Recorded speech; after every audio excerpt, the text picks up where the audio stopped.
વિદ્યાર્થી મિત્રો, આપણે જોઈ રહ્યા છીએ ધોરણ 7 સ્વ અધ્યયન પોથી એનો ભાગ પહેલો. આ ભાગ પહેલાની અંદર હિન્દી વિષયનો જે બીજો પાઠ છે તબ યાદ તુમ્હારી આતી હે, એનું સોલ્યુશન આપણે આ વિડીયોમાં જોવાનું છે. તો ચાલો વિડીયોની શરૂઆત કરીએ. સૌપ્રથમ આપણને થોડાક વિકલ્પો આપ્યા છે અને વિકલ્પો ચાલુ કરીએ એ પહેલાં તમે જો જ્ઞાન વિશ્વ ઉપર નવા છો અથવા તો હજી સુધી જ્ઞાન વિશ્વને સબસ્ક્રાઈબ નથી કરી, નીચે આપેલા સબસ્ક્રાઇબ બટનને ક્લિક કરો, બાજુનું બેલ આઇકન પણ દબાવો. વિડીયો કેવો લાગ્યો, સોલ્યુશનમાં કંઈ ના સમજાણું હોય કોમેન્ટ કરીને જણાવજો. હવે આપણે એવું કીધું છે કે સહી વિકલ્પ ચૂન કર, ઉસકે સામને રાઈટ માર્ક આપણે એનું સામે કરવાનું છે. તો પેલું જ આપણને કીધું છે કે મેદાનો મેં હરિયાળી કબ લહેરાતી હે. તો આપણને નીચે એના 4 ઓપ્શનમાંથી એક ઓપ્શન સાચો છે, જબ છમછમ બૂંદે ગિરતી હે. ત્યાર પછી કલિયા દરવાजे ખોલકર કબ મુસ્કરાતી હે, તો એનો સાચો જવાબ છે સુબહ હોતી હે તબ. ત્યાર પછી ત્રીજો પ્રશ્ન આપણને પૂછ્યો છે, खुशबू की तरह लहरें जब घर से बाहर आ दौड़ लगाती है, वाक्य में रेखांकित शब्द लहर का क्या अर्थ होता है. તો કે એનો લહેરનો જે અર્થ થાય છે એ છે તરંગ. ત્યાર પછી ચોથો પ્રશ્ન આપણને પૂછ્યો છે कि सृष्टि की रचना करने वाला शब्द समूह के लिए एक शब्द क्या होता है, तो કે સિર્જનહાર, મતલબ કે જેણે આખી સૃષ્ટિ બનાવી છે. ત્યાર પછી સહી શબ્દ ચૂનીએ, ચીડિયા, મુસ્કાતી, બિજલી, તો કે મસ્તી. તો સાચો શબ્દ છે મસ્તી. ત્યાર પછી છઠ્ઠું આપણને આપ્યું છે શબ્દાર્થ કી ગલત જોડ પહેચાનીએ, તો કે હરિયાળી, તો કે બંજર જમીન.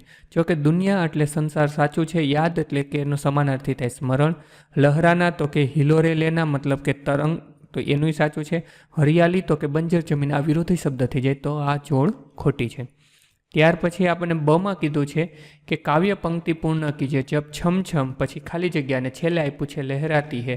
તો આપણે ટેક્સ્ટબુકમાં આપણને આ કાવ્ય પંક્તિઓ આપી છે, જબ છમછમ હમ બુંદે ગિરતી હે, बिजली चमचम कर जाती है, मैदानों में बन बागों में जब हरियाली लहराती है. તો 4 લીટીઓ તમારે આ રીતે લખવાની છે.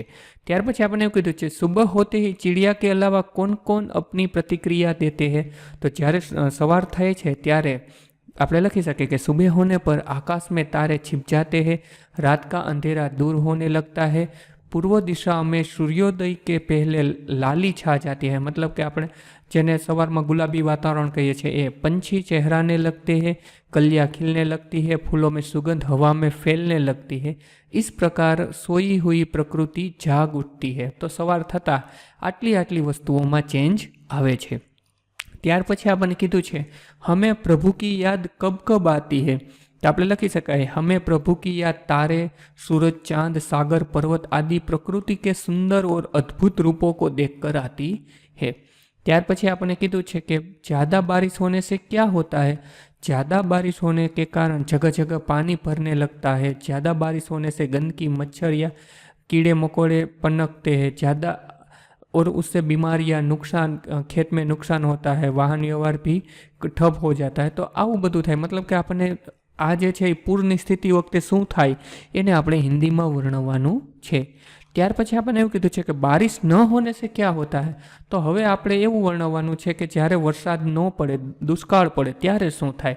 તો કે બારિશ ન હોને સે ધાન, मक्का, गन्ना, बाजरा रहित अन्य फसलों को पानी की ज़रूरत पूर्ण नहीं होती, मतलब કે આપણી ખેતરમાં જે પણ વાવેલું છે એ બધું નાશ પામે છે. बारिश न होने से पीने के पानी की तंगी या कटौती, બંને શબ્દ લખી શકાય, होती है.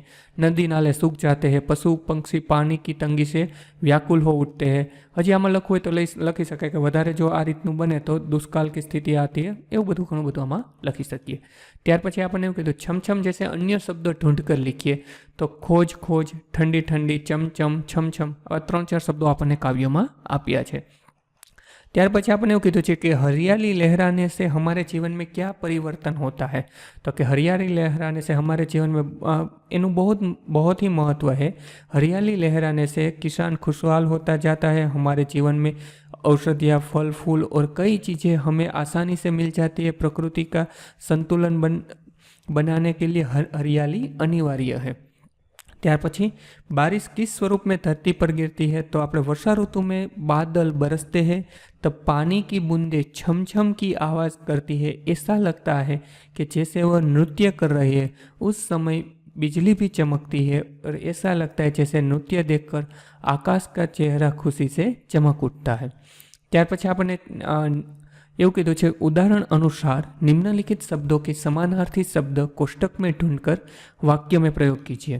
तो આપણને પેલું ખુશી છે, તો ખુશી માટે આપણે અહીંયા જો ખુશી, દુનિયા, ખુશ્બુ અને લહેર છે, તો ખુશી માટે આપણે લખી શકીએ સુગંધ, પછી દુનિયા માટે આપણે લખી શકીએ જગત, ખુશ્બુ માટે આપણે લખી શકીએ ખુશી માટે આપણે લખી શકીએ આનંદ, અને ખુશ્બુ માટે આપણે લખી શકીએ સુગંધ, અને લહર માટે આપણે લખી શકીએ તરંગ। તો હવે આને આપણે વાક્યમાં બનાવવાના છે।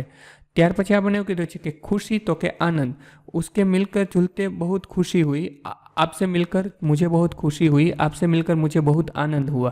तो આપણે લખી શકીએ दुनिया बहुत छोटी है, जगत बहुत छोटा है, કંઈ પણ લખી શકાય, दुनिया बहुत बड़ी है। પછી खुशबू तो के सुगंध, गुलाब की खुशबू बहुत अच्छी है, गुलाब की सुगंध बहुत अच्छी है। तरंग, ध्वनि की लहर सुनाई दे रही है, ध्वनि की तरंग सुनाई दे रही है। ત્યાર પછી આપણે એવું કીધું છે કે उदाहरण के अनुसार वचन परिवर्तन कीजिए। याद तो के यादें, मुझे आपकी याद आती है, तो આપણે લખી શકીએ मुझे आपकी यादें आती है। तो के चिड़िया, तो के चिड़िया, वहाँ चिड़िया है, वहाँ चिड़िया है, मतलब एक स्वरूप है, बीजू बहुवचन है। लहर तो के लहरें, पानी की लहरें आ रही है, पानी की लहर आ रही है। પછી बिजलियाँ तो के बिजली, बिजली गिर रही है, बिजलियाँ चमक रही है लखी शकाय, बिजलियाँ गिर रही है लखी शकाय। आमां घણા બધા વાક્યો આપણે બનાવી શકીએ। ત્યાર પછી कली तो के कलिया, बगीचे में कली खिली है, बगीचे में कलिया खिली है। બંને વસ્તુ સરખી જ છે, એક વચન છે, બીજું बहुवचन છે। लड़का तो के लड़के, वहाँ लड़का खड़ा है, वहाँ लड़के खड़े हैं, આવું લખી શકાય, वहाँ लड़के खेल रहे हैं, बाग में लड़के खेल रहे हैं, कक्षा में लड़के पढ़ रहे हैं, કંઈ પણ લખી શકાય। વાક્યો છે તો ભાષાના વાક્યો આપણે ધારીએ એટલા બનાવી શકીએ। ત્યાર પછી આપણે એવું કીધું છે કે निम्नलिखित शब्दों के अर्थ शब्दकोश में ढूंढ कर लिखिए। हरियाली तो के हरे भरे पेड़ पौधे, ત્યાર પછી लहर तो के तरंग, सिरजनहार तो के ईश्वर, मस्ती तो के आनंद उल्लास, चिड़िया तो के चिड़िया एक प्रकारનું पंछी, जग तो के दुनिया। ત્યાર પછી આપણને કીધું છે કે निम्नलिखित शब्दों के शब्दकोश के क्रम अनुसार गोठिए। क्षमा, कागज, जंगल, कंगन અને જ્ઞાન। તો સૌપ્રથમ કાગજ આવશે, ત્યાર પછી કંગન, પછી જંગલ, પછી ક્ષમા અને છેલ્લે આવશે જ્ઞાન। ત્યાર પછી પાંચમો પ્રશ્ન આપણને કીધો છે કે नीचे दिए गए हैं शब्द तुरंत बाद शब्दकोश में आने वाले शब्द लिखिए। तो આપણે લખીએ बहुत પછી શું આવશે, તો કે ભાઈ, मैदान પછી यौवन, બહાર પછી ભાલુ, પથિક પછી કાનસ, ખુશી પછી ઘર, मतलब म પછી શું આવે, ખ પછી શું આવે, એ આપણે એ રીતે શબ્દો બનાવીને લખવાના છે। ત્યાર પછી આપણને એવું કીધું છે કે कोष्टक में दिए गए शब्दों के आधार पर प्रश्न के वाक्य बनाइए। वेदांत दौड़ रहा है, આપણને પૂછ્યું છે કોણ, તો કે વેદાંતની જગ્યાએ શું લગાડી દેશું, કોણ, તો નવો વાક્ય શું થશે, कौन दौड़ रहा है। ત્યાર પછી આપણને એવું કીધું ધરતી પર બારિશ गिर रही है, तो कहाँ આપણને પૂછ્યું છે, તો कहाँ આપણે ક્યાં લગાડી દેશું, તો बारिश कहाँ पर गिर रही है, तो ધરતીની જગ્યાએ આપણે कहाँ લગાડી દેશું। ત્યાર પછી આપણને કીધું છે ત્રીજું कि सुबह में चिड़िया खुशी के गीत गाती है, तो सुबहनी जगह આપણે कब લગાડી દેશું, तो चिड़िया कब खुशी के गीत गाती है। પછી ત્યાર પછી આપણે એવું કીધું શેઠ ને कुत्ते के गले में पट्टा बांधा, तो આપણને પૂછ્યું છે ક્યાં, तो પટ્ટાની જગ્યાએ શું લખી નાખશું કા, તો ક્યાં, તો શેઠ ने कुत्ते के गले में क्या बांधा। ત્યાર પછી આપણે शिकारी ने गोली से हिरण को मारा, किससे, तो किससे कोनी जगह बेसते, तो के गोली नी जगह, तो शिकारी ने किससे हिरण को मारा, तो के गोली से। मुक्त होने से कुत्ता खुश हो गया, આપણે પૂછ્યું છે क्यों, कुत्ता क्यों खुश हो गया, तो मुक्त होने ની જગ્યાએ શું લખી નાખીએ, क्यों। मैं सबके साथ अच्छा व्यवहार करता हूँ, तो આપણને પૂછ્યું છે कैसा, तो अच्छा ની જગ્યાએ આપણે શું બેસાડી દેશું, તો कैसा। तो હવે નવું પ્રશ્નાર્થ એવું બનશે मैं सबके साथ कैसा व्यवहार करता हूँ। ત્યાર પછી સહી વાક્ય કે સામને રાઈટ માર્ક આપણે નિશાની કરવાની છે। લડકિયા ખેલતી હે, લડકિયા ખેલતી હે, લડકિયા ખેલતી હે, તો સાચું શું આવશે, તો કે બીજો ઓપ્શન। ત્યાર પછી બીજામાં સાચો શું આવશે, તો કે પહેલો ઓપ્શન सेहत के लिए मुस्काना जरूरी है। ત્યાર પછી ત્રીજો ઓપ્શન છે अब पता ये होता क्या जब चिड़िया चुग गई खेत, અને ચોથામાં આવશે લાખાચकित हो गया। એના પછી આપણને 7મો પ્રશ્ન પૂછ્યો છે કે નિમ્નલિખિત ભાવાર્થ वाली पंक्तियां लिखिए।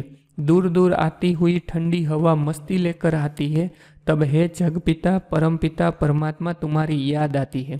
तो હવે આવું જેનું સમજણ અથવા સમજૂતી આપી છે એવું કવિતામાં કઈ લાઈનમાં કીધું છે તો આપણે અહીં લખીએ, જબ જબ ઠંડી હવા કહી से मस्ती होकर लाती है जग के सृजनहार प्रभो तब तुम्हारी याद आती है।